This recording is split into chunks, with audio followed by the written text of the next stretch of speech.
Everyone, তোমরা সবাই কেমন আছো? তো তোমাদের ভালোবাসাতে আমিও মোটামুটি ভালোই আছি। তো আজকে আমি চলে এসেছি আমার রান্নাঘরে। তো ডুমুরের এই রেসিপিটা তোমরা যদি কেউ বানাতে চাও তাহলে একটু আমার ভিডিওটা দেখতে হবে। তো তোমরা ভিডিওটা দেখতে থাকো আর আমি বানাতে থাকি। তো পুরো ভিডিওটা শেষ পর্যন্ত দেখার অনুরোধ রইল। তো দেখতে থাকো। আমি 250 গ্রাম ডুমুর নিয়ে নিয়েছি। সেই ডুমুরগুলো আমি একটা একটা করে ছাড়িয়ে কেটে ভেতরের বীজটা আমি বার করে নেব। আর এই আমি কেটে নিয়েছি, যেহেতু আমার বীজ ছিল না, এগুলো কচি বীজ, এগুলো ছাড়াবার দরকার নেই। তো আমি কেটে নিয়েছি, কেটে আমি জলে দিয়ে দিয়েছি আর জলটা আমার কেমন বেরিয়েছে। তো এগুলোকে আমি এবার কুকারে একটা সিটি দিয়ে দেবো।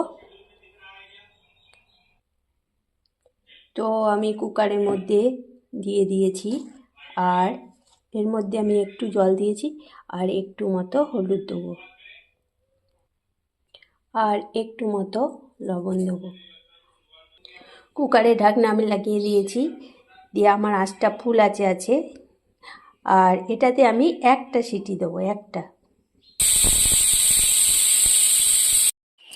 আর এদিকে আমি কড়া চাপিয়ে দিয়েছি, কড়ার মধ্যে আমি এবার তেল দিয়ে দেবো।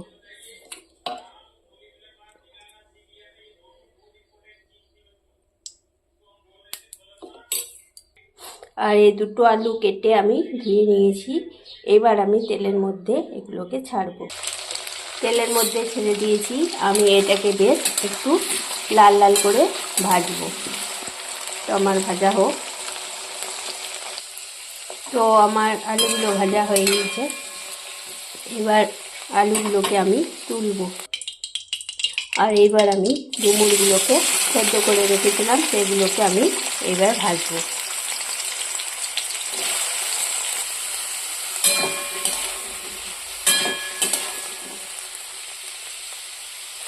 তো আমার ভাজা হয়ে গিয়েছে, এবার এগুলোকে তুলে নেবো। আর এদিকে আমি তেল চাপিয়ে দিয়েছি, গোটা জিরে দিলাম ফোড়নের জন্য আর তেজপাতা। তারপর দিলাম একটা টমেটো, 1 চামচ আদা, লঙ্কা আর জিরে বাটা, 2 চামচ দিয়ে দিলাম। আর এর মধ্যে দেবো হচ্ছে 1 চামচ হলুদ গুঁড়ো, 1 চামচ কাশ্মীরি লঙ্কা গুঁড়ো আর পরিমাণ মতো লবণ। আর এর মধ্যে দেবো হচ্ছে 1 চামচ চিনি। আমার মশলা কষানো হয়ে গিয়েছে, এইবার এই ভেজে রাখা ডুমুর আর আলু আমি এর মধ্যে দিয়ে দিলাম।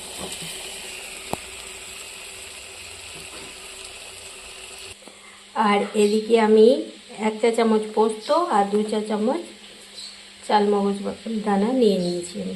এগুলোকে আমি একটু বাটবো। তার মধ্যে দিয়ে দেবো হচ্ছে পোস্ত আর চালমগজ বাটা।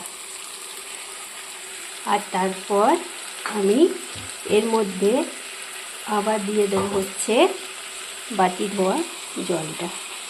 যেহেতু আমি শিল পাটায় বেটেছি, সেই জন্য আমি দেখাইলাম না। এবার আমি একটু নেড়ে